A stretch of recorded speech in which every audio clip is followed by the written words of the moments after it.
agradecendo muito a presença, o tempo, né? Sei que todos estamos aí num redemoinho de trabalho, né? Recém começando o semestre. E quero dizer que para a gente, esse momento no projeto é muito importante. A gente entende que é o trabalho de vocês que vai dar substância para essa proposta, né?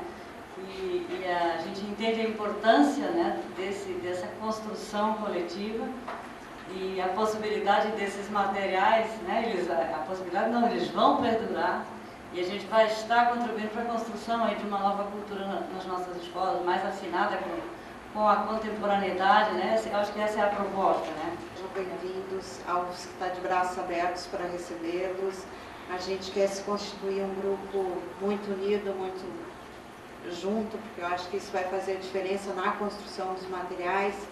Então, assim, toda a equipe da UFSC vai estar aqui à disposição de vocês nesses 2 dias de braço aberto. O que vocês precisarem, perguntem, é o tempo que a gente tem para se conhecer melhor, que ainda precisa muito da presença, apesar de eu acreditar muito na educação à distância, mas acho que tem alguns momentos que a presença é imprescindível para a gente começar todo esse relacionamento e poder trabalhar efetivamente juntos, né? Compartilhar muito o que a gente vai fazer. Temos um dia intenso de trabalho, então vamos ao trabalho. Então, o projeto é uma parceria do MEC, via SEB, com a UFSC. Na UFSC, ele está localizado no Centro de Ciências da Educação. Eu sou professora do Centro de Ciências da Educação, no Laboratório de Novas Tecnologias. O Lantec já tem uma trajetória, um histórico nessa área, então daqui a pouco vou contar um pouquinho. A coordenação do projeto está comigo e com a professora Erla Ramos. A coordenação do Lantec, vocês conheceram, a professora Juliana Bergman. A supervisão do projeto é a Mônica. A Mônica é uma pessoa que vocês vão dialogar bastante, então, porque ela fica à frente do processo de produção. E a gestão financeira do projeto é feita por uma das fundações da universidade, que é a FAPEUA, Fundação de Amparo à Pesquisa e Extensão Universitária. O comitê científico, que também faz parte da nossa equipe de gestão, e a gente já vem trabalhando com eles desde o ano passado, na concepção do projeto, e agora na indicação dos autores, no que se refere ao Proinfo, o Proinfo a gente produz os materiais do Proinfo desde 2006. Eu coordeno a produção dos materiais do Proinfo desde esta data. Teve algumas pessoas nesse percurso todo que escreveram material para o Proinfo. Eram 3 módulos, né? E a gente aqui na UFSC, a gente produzia esses materiais para a modalidade à distância. Então, colocava no ambiente virtual, fazia o CD, os vídeos, tudo que precisava na interlocução com esses autores desde 2006. O ano passado se decidiu por uma nova metodologia de formação. O desafio foi esse, criar um projeto novo, né? Para a criação desse projeto, a gente partiu, a primeira coisa que a gente fez foi fazer uma pesquisa sobre toda a produção acadêmica que existe sobre o Proinfo. Então, a gente fez o estado da arte da produção acadêmica, sobre tudo que se escreveu sobre o Proinfo. A gente tem esse relatório, a gente pode disponibilizar para vocês. E partindo disso e das conversas que a gente tinha com os coordenadores, com o Ministério, a gente começou a conceber este novo projeto, que ele é muito, muito maior do que aquilo tudo que a gente fez até hoje. E o grande diferencial desse projeto é a gente começar a trabalhar com as áreas. Porque o que vinha mais na fala dos professores, em todas as pesquisas que a gente viu, eles não sentiam proximidade com a prática pedagógica. Então, as formações sobre tecnologia, elas ficavam distantes, os professores não conseguiam ver a proximidade com a sua prática pedagógica. Cada projeto é um projeto diferente, tem uma equipe diferente e um jeito de fazer diferente. A gente tem um modelo que nos inspira, que é o nosso modelo de gestão, que ele está ancorado num tripé, que as nossas ações, elas sempre estão fundadas na formação, na pesquisa e navegação e na produção dos materiais. Então, eles se interconectam. Então, a gente já construiu uma história na produção dos materiais. Na UFSC, o Centro de Educação, ele se tornou parceiro de todas as licenciaturas. e aí ele faz a produção dos materiais, a formação das equipes e, quando possível, o projeto da UAB nem sempre dá os recursos, a gente faz a avaliação dos projetos e incentiva que aconteça a pesquisa, né? No caso do PROINFA, a gente vai estruturar um grupo de pesquisa para estudar os processos de produção dos quais a gente está coordenando. Também vamos ter uma escola parceira, a gente tem o desejo de ter uma escola parceira para que a escola comece a utilizar os materiais dos quais a gente está produzindo para a gente poder estar adequando da melhor forma possível. A gente não tem um modelo de equipe de produção de material estanque, que é aquela, eu escrevo, mando para a equipe e ela prepara.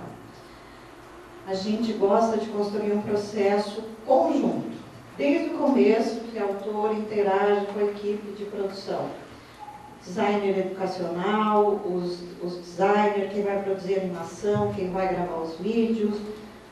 Todo esse apoio que os autores precisam, ele deve ser feito junto e desde o começo. Essa tem sido a nossa prática.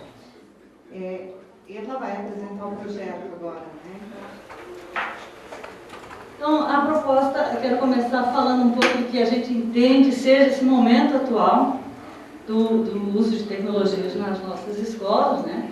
A gente tem que me parece bastante claro, é que há um reconhecimento da sociedade, dos governos, da importância, né, de que essa tecnologia que está criando, que a gente chama de cultura digital, ela tem um potencial muito grande para gestar uma nação melhor, né, um mundo melhor. E aí o que mostra isso são muitos programas, e isso passa pela escola, né? Então a gente tem aí vários programas do governo, tá, que já estão em ação e já trouxeram resultados que a gente pretende conversar um pouquinho mais agora, né?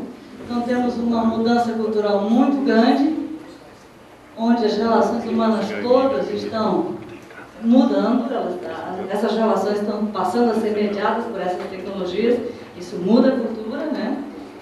E o entendimento de que o acesso é condição, sim, porque é o suporte, é o instrumento, mas não é suficiente para que a gente atinja o potencial, que a gente chegue nesse mundo melhor, né? Nessa nação mais democrática, mais justa, mais solidária, que a gente tem como sonho, como utopia sempre, né? Não só nesse momento, mas sempre, né? Mas entendendo que aí a gente tem um grande modelo, né? Tem uma grande oportunidade, né?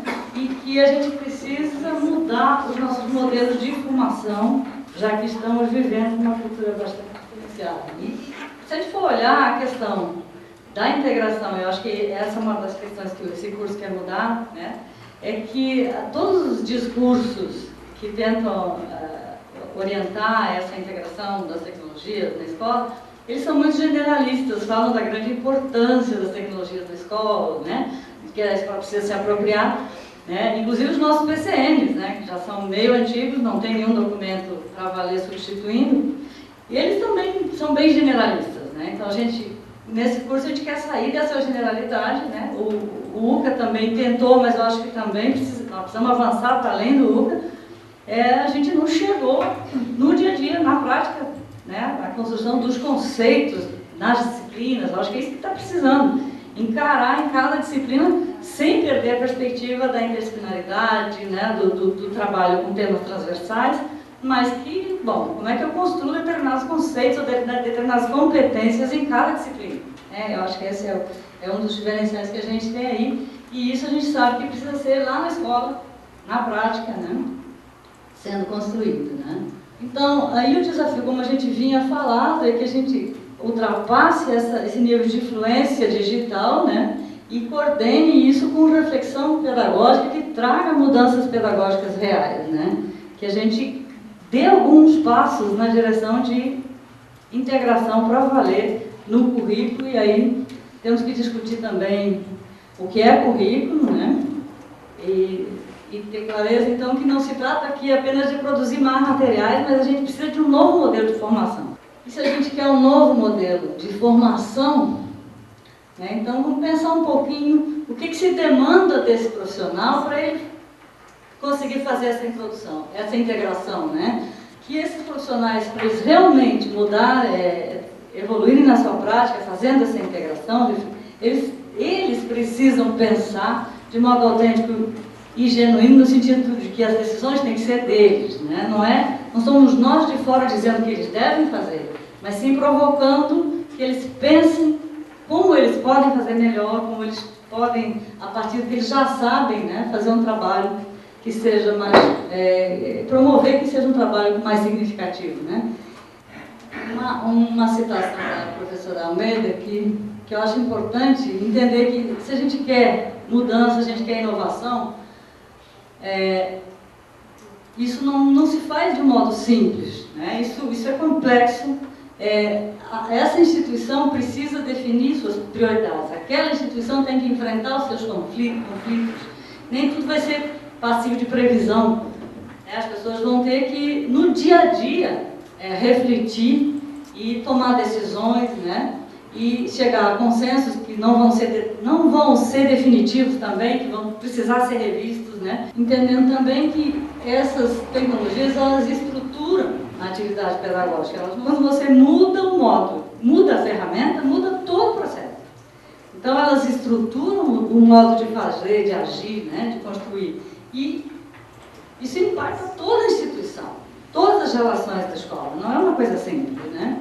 Vamos para a nossa proposta, né? Como é que a gente concebeu essa formação? Um dos princípios, então, é que o desenvolvimento profissional ele tem que se dar em alternância aí, né? Entre estudo, reflexão, uma reflexão crítica, a experiência e a interação entre pares. Acho que entender que essa tecnologia, a gente tem que deixar claro valores também, né? A gente quer emancipação dos sujeitos, né? A gente quer desenvolvimento de uma nação melhor, mais justa. Não vamos esquecer isso, então, dentro da nossa formação. Para que nós estamos aqui? Então, venha lá, da onde a gente vai falar da questão intelectual, da questão política e ética também. Porque a gente quer aprimorar ou levar com que a escola tenha um caráter mais emancipatório, que esse sujeito se coloque no mundo de um modo mais crítico, mais potencializado, né? A gente sente a escola hoje muito desvalorizada. A interlocução entre participantes, então, como um fator fundamental aí da construção de ideias, né? E uma formação que inicia agora, mas que continue para depois, né?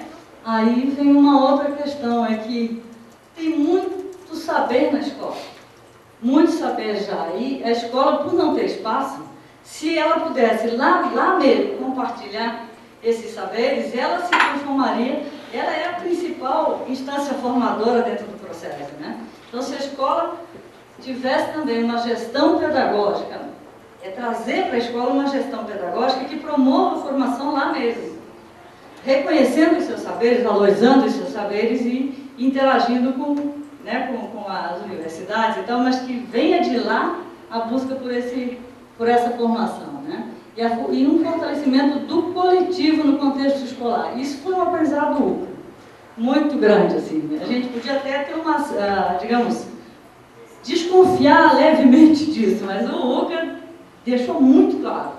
Quando a escola se constituía como um coletivo, junto, pensando, as coisas aconteciam. E uma coisa muito importante é que eu acho que faz uma síntese grande de tudo que a gente está dizendo, e do ponto de vista epistemológico, né? Que é uma síntese de várias correntes epistemológicas também, é que a gente adote a investigação e a pesquisa como um princípio pedagógico. A gente discutiu muito no conselho, não é, pessoal? Que fala por exemplo, em metodologia de projetos de aprendizagem interdisciplinar. Como é que a gente pode trazer um princípio disso tudo? E a gente chegou que seria esse princípio aqui. Nós queremos trazer a curiosidade e o princípio da investigação para dentro desse curso, para dentro de todos os materiais, né?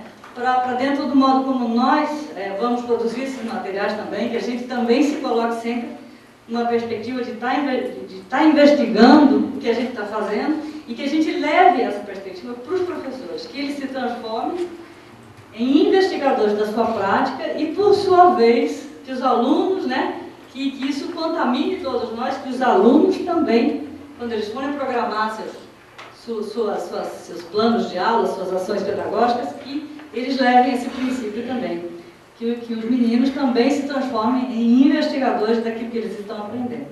Sintetizando também, né, que a gente consiga, aí já mais trazendo a questão do digital, que a gente tenha em mente que isso se faz com produção e autoria, não só com consumo. Tá? Não se trata só de trazer conteúdos digitais prontos para dentro da escola para serem consumidos, mas que a escola se transforme, ela também, numa produtora, né, e autora de produtos e documentos digitais e pré-mídia. Isso é uma diretriz que a gente tem até como indicador de avaliação depois.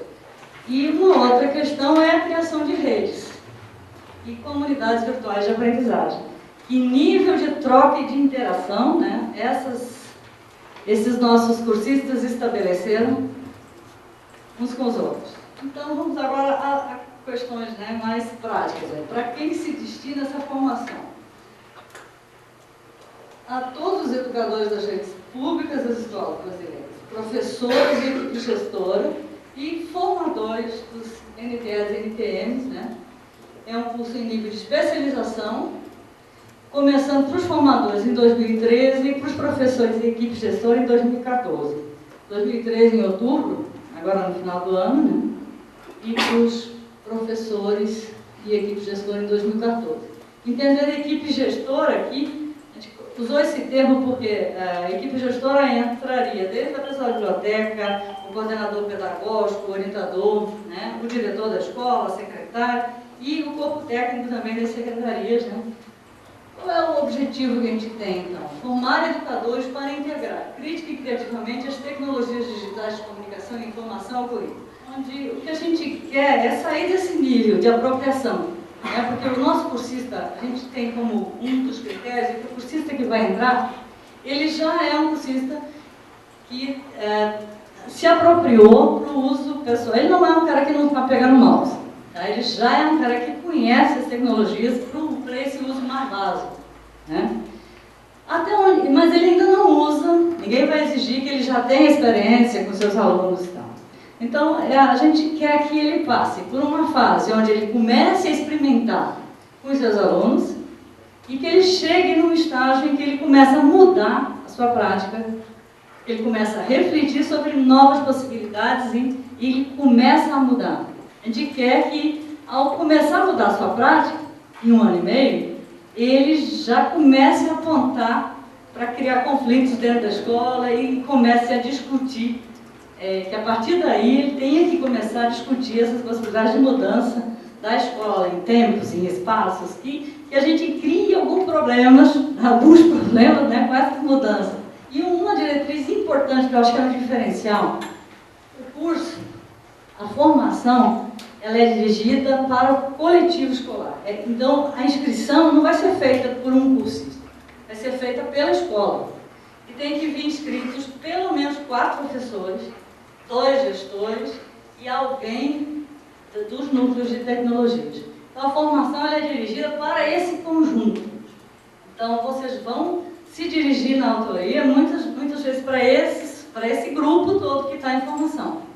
Tá? Uma outra diretriz importante, mas como metodologia mesmo, é trazer os materiais devem ser construídos com base nos saberes e práticas das escolas. E aí, vocês já sentiram, né, que vocês têm que buscar um autor lá, uma parceria com alguém da escola, né? Por quê? Porque tem muito saber nessa escola já. Uma das maneiras de promover a mudança é valorizar quem está fazendo direito, né? Dar visibilidade para esse sujeito e reconhecer institucionalmente o valor daqueles saberes, né? Aqui tem uma coisa importante, gente, que a apropriação instrumental e conceitual sobre a tecnologia, ela vem integrada com a reflexão e a prática pedagógica. Então, nós não vamos começar dando curso sobre como usar isso ou como usar aquilo. A princípio, eles já sabem o básico, é essa a ideia. Né? Até isso tem que ficar nos critérios de seleção das universidades. E agora, a formação dos nossos materiais não se dá em cima do aprendizado das ferramentas já de cara.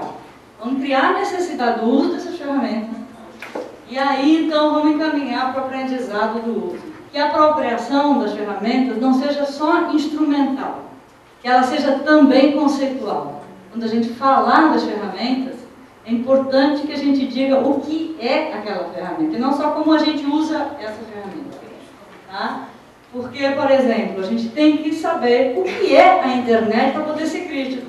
Os cursos deles já estão por aí, mas às vezes estão escondidos na rede. Né? Então, o papel nosso seria trazer para os nossos materiais esses discursos de modo simples. Porque se eu não tiver construção conceitual, eu não vou poder ser reflexivo e crítico. Né? Então, é bem importante que a gente tenha isso em mente. E que essa explicação, ela seja uma explicação simples. Que não tenha que o cara fazer um curso de informática para entender. Né? Que seja uma explicação no nível do sujeito que está conversando conosco. Tá? Outra diretriz que a gente traz, importante, é a sustentabilidade, a flexibilidade. Então, fazendo uma síntese, né? Sustentabilidade e flexibilidade. Que a gente promova processos de aprendizado que se sustentem depois. Que a gente parar de estar por perto. Né? E que esses materiais que a gente vai construir sejam flexíveis. Né? Que eles permitam percursos diversos de aprendizado. Claro, sabendo que é essencial, por aqui vai ter que passar, não vai escapar daqui. Isso é um dilema essencial, não dá para escapar. Mas por aqui talvez nem tanto, porque a gente tem esse olhar mais aberto a respeito dos desafios de cada área, de cada disciplina, permitindo então, dentro de cada núcleo de estudos desse, diversos percursos de aprendizado. Né? Esse é de um autor que a gente gosta, que chama David Cavallo. Ele diz que é importante, se a gente quer inovação nessas instituições que são tão complexas, que lidam com a subjetividade, se a gente quer que os sujeitos se sintam eles os responsáveis, e é o caso, eles têm que se sentir, que a gente ajude, né, a que, quando a gente perceber que tem algum sujeito desses, alguma prática, alguma parceria que seja inovadora, que seja aquilo que a gente quer, que a gente então dê visibilidade para isso.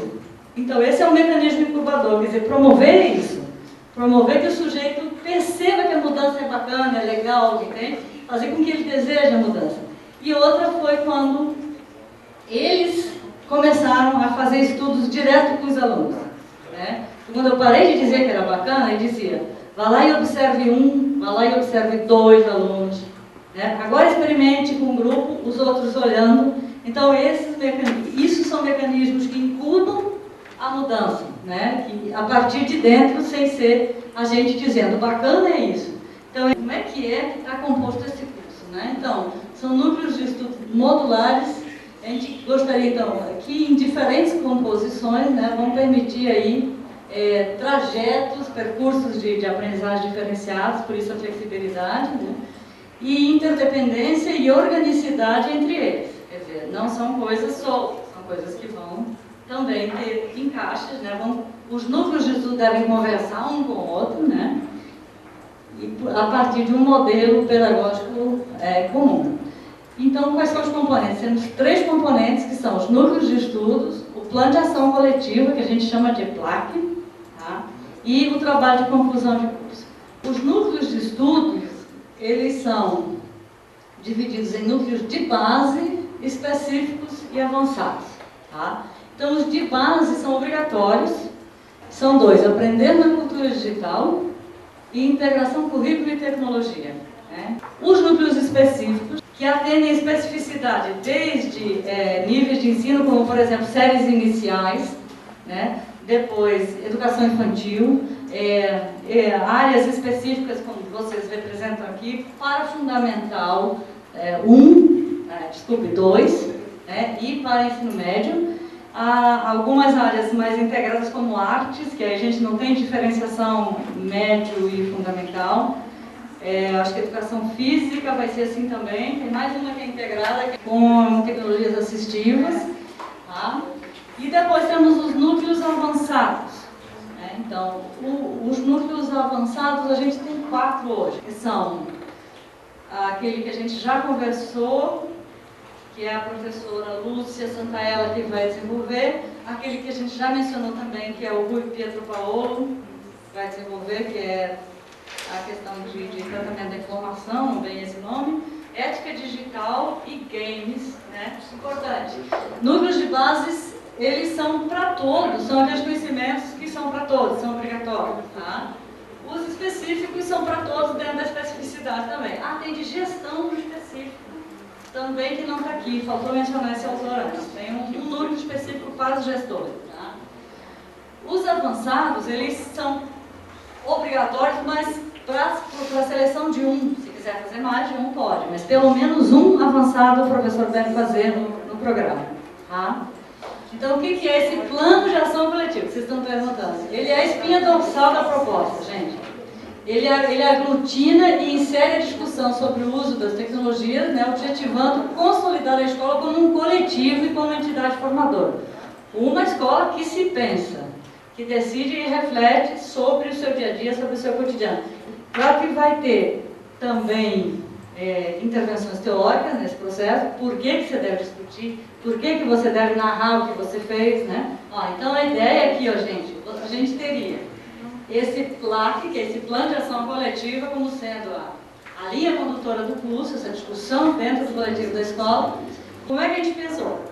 Então, os dois núcleos de base, que são esse conhecimento para todos, eles entram junto desse primeiro e segundo momento, que é o primeiro semestre. Fecha 150 horas aqui. No segundo semestre, entra o núcleo específico e esse terceiro momento do PLAC. E a conclusão, o TCC, vem junto com o núcleo avançado, né? Já seria isso no terceiro semestre do curso. Isso é importante a gente discutir, o sistema de acompanhamento aos cursistas. A gente pensou duas dimensões de acompanhamento, uma mais individual e uma mais coletiva, já que a gente quer a construção desse coletivo, né? Então, nós temos então o PLAC, que vai ser uma equipe de um professor pesquisador e um professor formador, uma parceria aqui de 2 profissionais, né, para 165 horas, 12 meses de atuação dentro do curso, tá? Começando do começo já. Eles vão orientar 50 alunos, 50 cursistas, pensando que isso dá em torno de 5 escolas. Então, 2 profissionais vão orientar o PLAC em 5 escolas. Essa orientação ela tem mais momentos presenciais. Para os núcleos de base, já é um trabalho mais teórico, mais individual e mais à distância, tá? E aqui entram os núcleos específicos. Aí teríamos também uma parceria, um professor pesquisador e um formador para 20 alunos, à distância. E esse mesmo professor aqui acompanha o trabalho de conclusão de curso. Então, quando ele começar a fazer a sua intervenção na sua especificidade, ele já começa a pensar também no que ele quer investigar, no que ele quer olhar mais de perto para refletir depois e construir o seu TCC. Tá? E, por fim, os núcleos avançados, que tem uma característica, então, mais de abrir possibilidades, horizontes, eles vêm depois mais separadinhos. E eles também têm uma dimensão mais individual, né? Que aí um pouco, digamos, mais desconectada, porque a função deles é, bom, vamos abrir para novas possibilidades no futuro, né? Quais são as instituições que a gente tem aí no pacote, né? O MEC, a UFSC em parceria aí, nesse momento agora construindo, né, coordenando a concepção e a construção dos materiais, depois as universidades em parceria com os estados, né, fazendo a implantação, e o curso acontece na parceria escola e núcleo de tecnologia, né?